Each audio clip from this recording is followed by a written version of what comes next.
Oye, ¿qué es la felicidad? Muy compleja la pregunta. Vamos a ver cómo salimos de esta. Mario Alonso Puig, cirujano y conferenciante. Solemos confundir la felicidad con el bienestar subjetivo. El bienestar subjetivo es lo que colma los sentidos. La felicidad es algo que colma algo mucho más profundo en el ser humano, es lo que colma el corazón. Es un estado de serenidad, es un estado de equilibrio y de paz, incluso en medio de la dificultad, e incluso en medio del sufrimiento. Por eso yo diría que la felicidad no es necesariamente un estado emocional, sino un estado de conciencia, una perspectiva sobre las cosas. Es muy difícil cuando uno está sufriendo que sienta alegría. Ahora, cuando tú ves que en tu sufrimiento hay un sentido, aunque a lo mejor ese sentido se te escape, pero te abres a la posibilidad de que haya un sentido. Pues eso que decía mi abuela, del mal tiempo buena cara, no es pensamiento mágico. Vamos a ver, cuando una persona lo está pasando mal, lo que hay que ser es muy cuidadoso en cómo se hacen propuestas o se hacen sugerencias. No se puede banalizar, o sea, el sufrimiento humano no se puede banalizar y darle una palmadita a alguien que lo está pasando mal y decirle, venga, esto se soluciona pensando positivamente, porque lo lógico es que se enfade y te mande a paseo. Ahora bien, si uno comprende que hay que empatizar, es decir, hay que entender cómo está viendo el mundo una persona que ha perdido su trabajo, que está enferma, de tal manera que esa persona se siente escuchada. Entonces, el momento en que se siente escuchada, no se siente ofendida por ningún tipo de comentario que puede sonar banal. Una vez que la persona se siente comprendida, es decir, te has alineado con su forma de ver las cosas, lo que puedes es proponerle una alternativa que le ayude a tomar pasos distintos a los que está tomando. Aquí es donde yo creo que entra el elemento que tú has comentado, el mal tiempo buena cara. Es la actitud. ¿Qué significa la actitud? La actitud es cómo yo me posiciono frente a una realidad. Si estoy pasando por un mal momento y yo frente a esas circunstancias me posiciono como diciendo, ¿yo qué puedo hacer? Yo no puedo hacer nada, esto es superior a mí. Esa actitud lo que me hace es ir por la vida lleno de frustración, puede tal vez de resentimiento, lleno de desesperanza. Y lo que está claro es que desde el resentimiento, desde la frustración, desde la desesperanza, aunque sean muy lógicos, no se consiguen resultados. Al fin y al cabo, y esto es algo que todos lo podemos experimentar, de alguna manera somos como imanes. La persona que muestra ilusión, la persona que muestra confianza, a pesar de la dificultad, a pesar de la adversidad, tiene un poder de atracción verdaderamente notable. Que el miedo genera agresividad. Sí, es una buena reflexión y se entiende perfectamente esto explicando algunas cosas del funcionamiento del cerebro. El cerebro, cuando se encuentra frente a algo que percibe como un peligro, pone en marcha los mecanismos del miedo. Y los mecanismos del miedo tienen tres posibles respuestas. Digamos más que respuestas, reacciones. La primera es el ataque, la segunda es el bloqueo y la tercera es la huida. El ataque en un medio civilizado, en un medio cultural, es la agresividad verbal, es la irascibilidad, es ese comportamiento que lamentablemente a veces llega a ser violento. Por eso hay personas que detrás de su violencia, detrás de su ira, detrás de su agresividad, lo único que hay es su miedo, se sienten en peligro. Hay otras, sin embargo, que se quedan bloqueadas, se aíslan y finalmente hay un grupo que huye, es decir, se aleja de allí porque considera que no tiene ninguna opción de hacer frente a lo que le ocurre. Ninguna de estas tres reacciones genera algo positivo para el ser humano. Las tres son lesivas, tanto en la interacción con los demás como a nivel de la salud. Los mecanismos de ira mantenidos en el tiempo debilitan enormemente el sistema inmunitario, que nos protege frente a bacterias, virus y tumores. Los mecanismos de huida y aislamiento, cuando nos enquistamos en ellos, también debilitan el sistema inmunitario. Y es curioso porque se generan hormonas muy semejantes. Está la presencia, por ejemplo, del cortisol en niveles muy altos y muy sostenidos en sangre, que francamente el cortisol utilizado como medio terapéutico pues puede tener sus aplicaciones, pero el cortisol elevado en estos estados emocionales, que no son simplemente emociones, son estados emocionales, es muy lesivo. ¿Qué hacemos con el fracaso? Bueno, el fracaso es una percepción y es una realidad. Es una realidad en cuanto que quería lograr algo y he obtenido un resultado distinto. Lo cual no quiere decir que ese resultado a lo mejor no sea mejor que lo que yo buscaba. Recordemos que el post-it, una de las patentes más impresionantes de la historia, ha resultado un error. Entonces, no todos los errores quiere decir que tengan consecuencias catastróficas. Entonces, sencillamente quiere decir que yo algo que buscaba no lo he conseguido. Y por tanto es la exigencia de intentar algo nuevo o de ver qué puedo aprender de lo que ha sucedido o cómo puedo aprovechar eso que ha sucedido. Por otro lado, el elemento lesivo del error no está muchas veces tanto en la realidad como en mi percepción. Nosotros vivimos una cultura, y yo acabo de volver de Asia, y en Asia la cultura del error es tremenda, da pena porque hay gente de tantísimo valor y tantísima capacidad, pero culturalmente el error lo viven como una vergüenza intensísima, por lo menos en algunos países en los que he estado. ¿Qué ocurre? Que en la percepción del error muchas veces nos atacamos a nosotros mismos. Si nosotros entendemos con un poco de amplitud lo que es el ser humano, quién es el ser humano, nos daremos cuenta que los procesos mentales muy ligados a la productividad, toma de decisiones, eficiencia, creatividad, capacidad de análisis, etcétera, etcétera, tienen una conexión muy intensa con el mundo emocional. Una persona que se sienta orgullosa de su trabajo, que se sienta querida, que se sienta valorada, que sienta que forma parte de un proyecto que marca una diferencia de manera natural, porque es que somos así, antropológicamente somos así, va a ser mucho más eficiente. Lo que no podemos es vernos unos a otros como máquinas de producción. Por eso los líderes de verdad, no los que se llaman líderes, los líderes de verdad no son los que dicen y los que ordenan, son los que inspiran. Ahora bien, dicho esto, no cabe duda que cuando tenemos que hacer frente a situaciones muy complejas como la actual, tenemos que ser muy firmes con nosotros mismos y tenemos que ser muy disciplinados. La disciplina es lo que nos permite ser libres. Hay gente que se rebela contra la disciplina. Hay disciplinas que ahogan, hay disciplinas que hacen languidecer al espíritu humano. Hay disciplinas que son absolutamente necesarias para poder ser creativos y poder ser verdaderamente libres. Entonces, toda esa disciplina que nos ayude a hacer las cosas cada vez mejor es bienvenida, pero una disciplina no es meternos en una cadena de montaje como personas. Lo mejor de un ser humano no lo vas a sacar ni siquiera dándole el cheque de su vida. Lo mejor de un ser humano solo te lo da la persona porque libremente lo elige. ¿Cuándo lo va a elegir? Cuando se sienta parte de algo que en su mundo merece la pena. Yo me quedo sorprendido de ver cómo cosas tan obvias a todos se nos escapan. La persona entusiasmada funciona de una manera radicalmente distinta, tiene un nivel de energía, tiene un nivel de creatividad, tiene una capacidad de toma de decisiones que no tiene la persona que está guiada por la apatía. Pero es que el mundo emocional, por el desconocimiento tan profundo que tenemos de él, pues está ahí como olvidado. ¿Cómo afrontamos un fracaso? Vamos a ver, hay dos preguntas ahí. Una es afrontar el fracaso y luego diferenciar la determinación de la testarudez. Son dos preguntas. Entonces, la primera, un fracaso es única y exclusivamente algo que no ha salido como esperabas y querías y que te pide que aprendas. Es decir, un error, es decir, lo que no ha salido como querías, solo se convierte en un fracaso si no hay aprendizaje. Y mientras no tengamos absolutamente integrado en nuestro ser que eso es un fracaso, no podremos avanzar. ¿Qué ha ocurrido con personas? Ejemplos hay miles. Desde el grandísimo inventor Tesla, porque a veces se habla mucho de Edison y se habla poco de Tesla, y Tesla fue fuera de serie. Personas del mundo del cine, personas del mundo de la tecnología, etcétera, etcétera. Vamos, no es que tuvieran unos errores, es que tuvieron incontables errores. De todos ellos sacaron un aprendizaje. Entonces eso es lo primero. ¿Qué pasa? Que cuando hay un error, en lugar de sacar un aprendizaje, sacamos culpa y vergüenza. Con lo cual, no aprendemos. Entonces sí que es un fracaso. Segundo, ¿cómo diferenciar la determinación de la testarudez?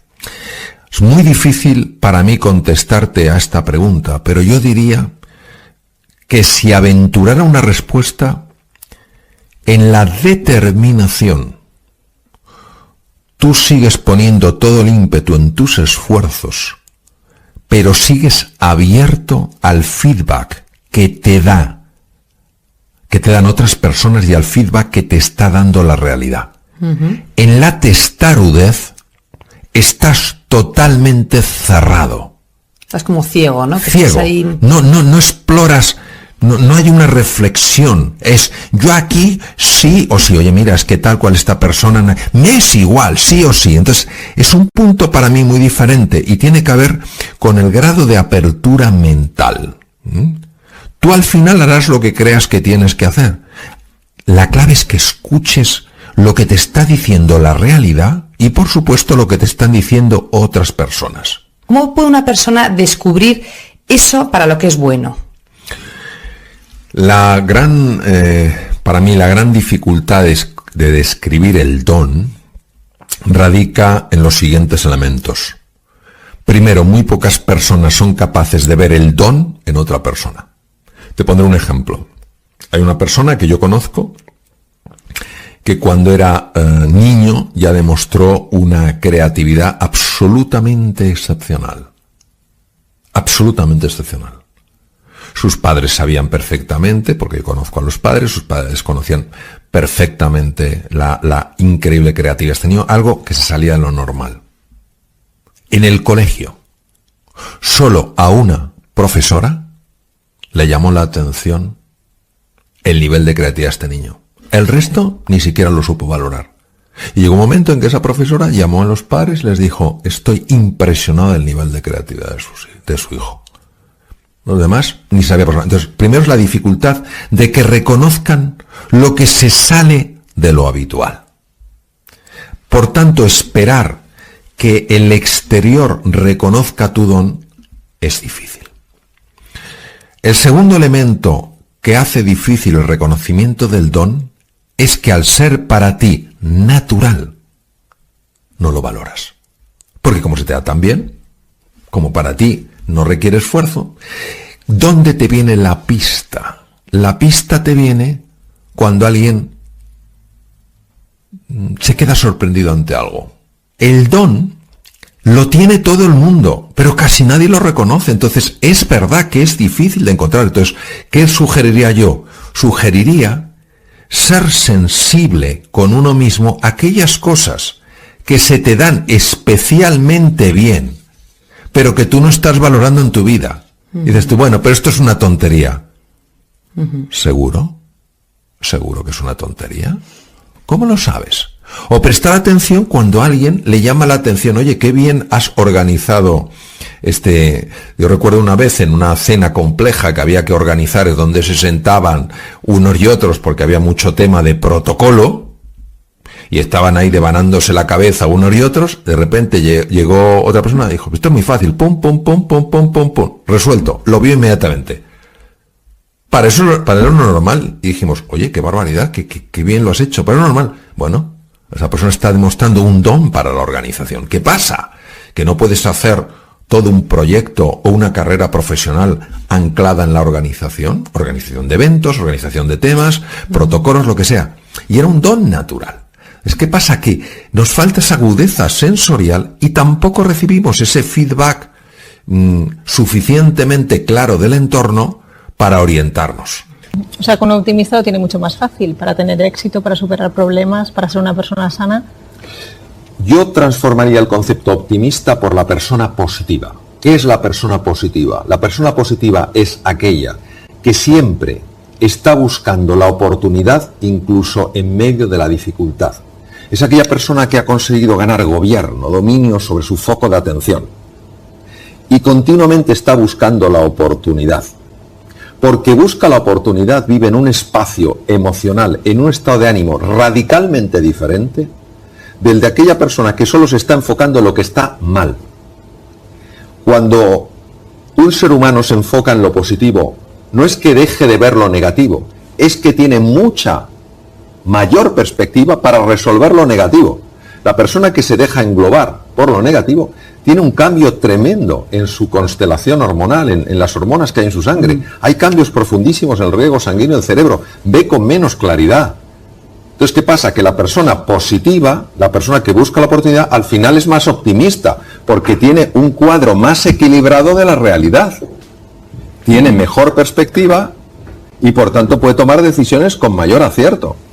Siempre que un ser humano está fuera de su zona conocida, de su status quo, de la zona que controla, que puede predecir, siempre se activan los mecanismos del estrés. Y los mecanismos del estrés son de dos tipos. Uno son los de supervivencia y otros son los de adaptación. Los de supervivencia se tendrían que activar solo ante un peligro físico, un depredador. Sin embargo, sabemos que se activan cuando una persona tiene la sensación de que va a perder imagen frente a los demás, va a perder estatus, va a perder...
Valoración, y es muy serio el efecto de la activación de este mecanismo de supervivencia, porque se ha podido fotografiar en experimentos muy controlados en laboratorio con voluntarios que hay un cambio profundo en el riego sanguíneo del cerebro, y toda la parte del lóbulo prefrontal encargada de procesos de toma de decisiones, de análisis profundo, de aprendizaje, de creatividad, que obviamente no son imprescindibles cuando nos encontramos de repente con un depredador, empiezan a recibir esas partes del cerebro, empiezan a recibir menos riego sanguíneo, con lo cual uno analiza peor, uno se concentra peor, aprende con más lentitud, es mucho menos creativo.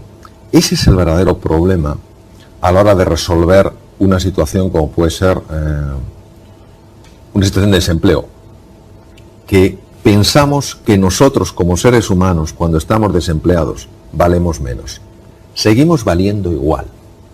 Tener un trabajo es algo que se tiene, no es algo que se es. Yo no soy un trabajo, yo tengo un trabajo. Entonces, teniendo en cuenta que es una situación compleja que no se puede minimizar, no podemos pensar que no somos nada porque no tenemos algo que es un trabajo. Si nosotros aceptamos que nuestra persona es definida por el trabajo, entonces tenemos un serio problema, que es no saber valorar lo que somos más allá del trabajo. Y sí me gustaría decir una cosa, creo que el lenguaje es muy importante y todas las personas que sientan en este momento, pues yo estoy desempleado, yo estoy en paro, que se planteen cambiarlo a un lenguaje muy sencillo. Yo estoy en periodo de pausa. Yo estoy en pausa.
¿Pausa para qué?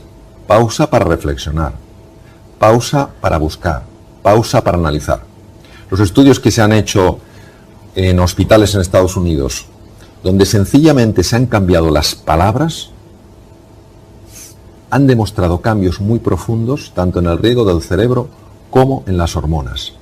El lenguaje no es algo anodino y tontorrón, el lenguaje crea realidad. Por eso yo invito a eso, a que las personas que se ven en esta situación dejen de pensar estoy en paro, estoy desempleado. estoy en pausa. ¿Y esta pausa cómo la voy a aprovechar? Eso invita a la acción. No invita a sentirse minimizado, ninguneado, anulado.